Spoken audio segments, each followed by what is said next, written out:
Welcome to ATN Asian Television. I'm your host, Anjali Sood, and on today's show we have someone very special with us. He's going to teach us all about how to effectively manage our lives. Someone who originally started their career in engineering, but then shifted gears and spent the last 20 years studying the Hindu philosophy of Vedanta. Please welcome M.K. Angajan. Welcome to Toronto, Thank you very much. from South Africa. It's a pleasure to be here. So tell me, what is the art of managing life? All right. The art and technique of managing life is enshrined in the Vedanta philosophy, which is the time-tested knowledge of life and living enshrined in the Vedantic scriptures, which deals with what is life and how to maintain a proper relationship with the world. That's what Vedanta is all about. You know, a lot of people in the world don't seem to realize that living is a technique. If you want to live peacefully and successfully, you need to be an artist. You also need to be a technocrat. There's one field where you have to be both, an artist as well as a technocrat.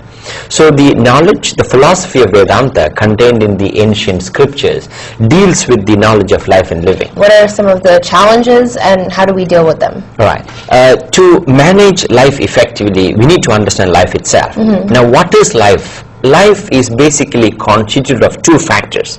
One is the world outside. The other one is yourself. So life is when you, the individual, contact the world.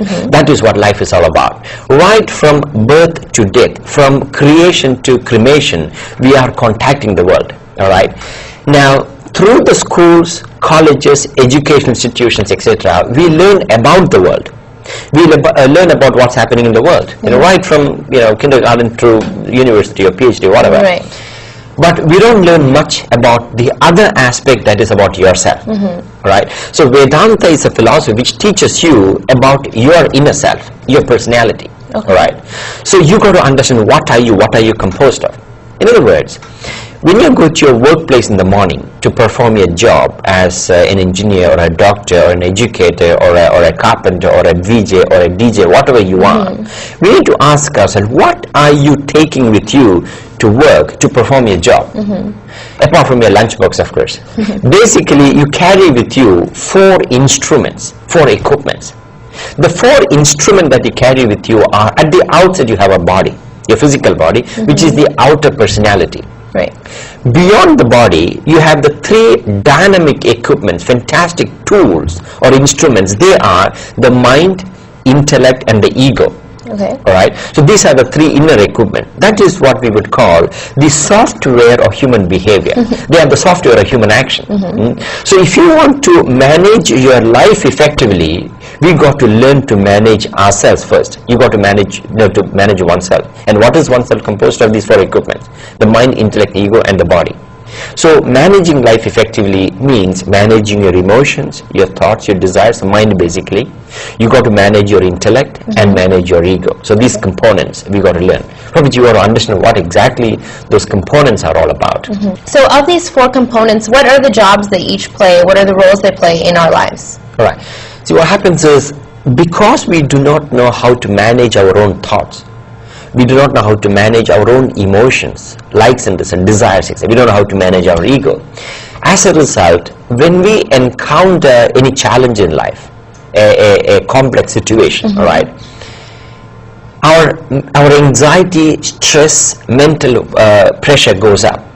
When you experience mental pressure, anxiety, stress, you can't think clearly.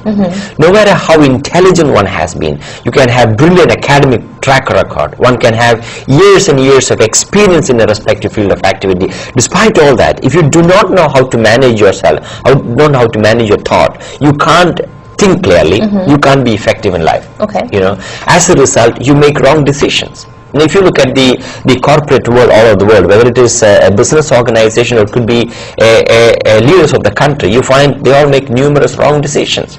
Why is that? Not that they don't know what is right or wrong, not that they're not capable of it, but when they encounter a very pressurizing situation, very challenging circumstances, their thought get muddled, their thinking faculty get clouded. Okay. Now here is a philosophy which is Vedanta, which is the time-tested knowledge of life and living, teaches you how to manage life effectively by managing yourself. Okay. So the crux of any form of effective management is managing yourself first. Meaning you cannot be an effective manager or a productive executive just by having academic qualification alone. That is important. That alone will not give you the ability to manage your life effectively. You got to learn how to manage yourself first. That's what Vedantas talk about. So managing oneself means, like I mentioned earlier, managing yourself, the body, mind, intellect, and ego. Now it's important in a nutshell that we need to understand what is the mind. Human mind is composed of numerous desires, powerful emotions, innumerable thoughts, likes and dislikes, impulses, attachments, etc. That's what the mind contains. And apart from the mind, you have the intellect. Intellect is the controlling factor. It is the decision-making faculty. It is the reasoning ability. It is the thinking capacity. And quite different from the intellect is the ego. You know, ego is that aspect in you which asserts it's my money, it's my job, it's my house. You know, you become very possessive. Right. The mind together with ego malfunctions in the form of possessiveness. When you become very possessive, that is the recipe for stress. Many of our stress and anxiety is because we are attached. For example, here's a businessman, a very successful businessman. He buys a brand new car. Right. Invariably, when he gets that's his dream car, let's say. When he buys a brand new car, what happens is he becomes very possessive about the car. Yes. All right. And when he becomes possessive about the car, let's say his young son walks into his brand new car with the dirty feet from the garden. What happens? His heart gets stained. Trouble, isn't it? Or let's say his friend wants to test drive his brand new car. And when his friend is test driving his brand new car, let's say if he hits a pothole, stress, it's anxiety, isn't it? So it's an example how when you become possessive, you experience sort of anxiety and stress. Now we need to analyze how many things that you and me and all of us are attached to. We are attached to our house, attached to our spouse, attached to people, right? Exactly. We are attached to clothes, the car, the money, the job. Now all these possessiveness or the factor that you're attached to brings a lot of anxiety. Now when you say not attached, it doesn't mean that you don't possess and of course you by all means one can possess and enjoy, but there is a way by which that you can have all of them but no possessiveness, no attachment, and you can enjoy those better. How is that? That is where the Vedanta philosophy comes in. Okay. The knowledge of Vedanta, which empower you, which imbues you with the knowledge of life and living. Your mind get elevated to a realm of higher spiritual consciousness. You know, when your mind is lifted with a realm of spiritual consciousness, the petty problems and challenges of life will not affect you. Okay. Now that of course requires considerable time and effort. You know, so the philosophy of Vedanta gives you that knowledge so that you can know how to manage your thoughts and emotion. You know, so I mean, because we're all in society, those problems will probably come about, but it's the way you handle them or the way you approach them. Is that what changes? Exactly. See, the challenges will be there. In fact, if I were to give you one definition of life, what is life? Life is nothing but continuous solutions to problems. That's true. Where there are no problems, there is no life. Life, there will be problems, but if you want to find peace and happiness, we cannot say I want to reduce the number of problems, then I want to be happy. It's not possible. You know, nobody, if you look at the life of the happiest person in this world, you can't say that he has got less problems than somebody else. Right. But he knows how to relate to that problem. He knows how to react to the problem. All right. So when you assimilate the spiritual knowledge which is contained in the Vedanta philosophy, what happens is you know how to relate to the problem. If you don't know how to relate to the problem, what happens is problem has a tendency to multiply.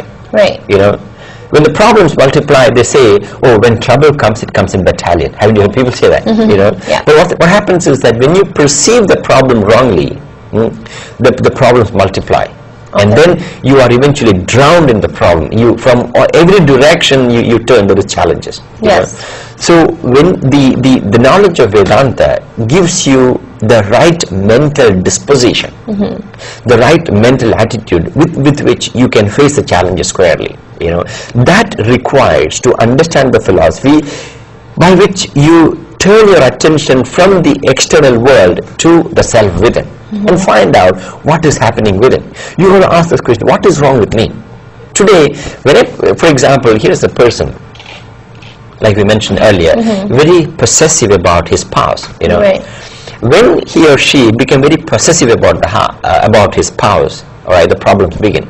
When you become possessive, what happens is numerous negative emotions ensue out of it. Like, for example, jealousy, envy, anger. These are all the negative emotions that actually destroys the human relationship. If you look at the country like the Western country like America, a while ago I was reading an interesting article where they talk about the divorce rate in America is incredibly high, nearly 70+%. Wow. You know, which is an alarming proportion. And if you actually analyze why is that divorce taking place, because everybody believes, a man believes that if I'm not able to get along with my wife, there is something wrong with my wife. Vice versa. A lady who's not able to find harmony in her relationship with her husband, she believes there is something wrong with my husband. I'm perfect. Everything is okay with me, but there's something wrong with my husband. The secret of finding happy married life is, first thing is not to blame the partner. You got to take an about turn and find out, is there anything wrong with me? So Vedanta gives you that knowledge, you know, that understanding to take an about turn and look within and find out what is wrong with me. What are you doing to maybe Exactly. enhance that Enhance behavior? the behavior. And the law is that the other person's behavior is a reaction or a response to your own behavior. Yes. So if you want to change the other person, you don't have to break your head trying to change the other person. You change yourself first, and you'll be amazed that how the other person changes. Right. Well, I was telling you off the air that one of my favorite quotations is that your current reality is simply a reflection of the lesson you most need to learn. Absolutely. And You're spot on. that is, you know, exactly what Vedanta is all about. Absolutely, So that's we'll right. chat more about that. Stay with us right here on ATN Asian Television.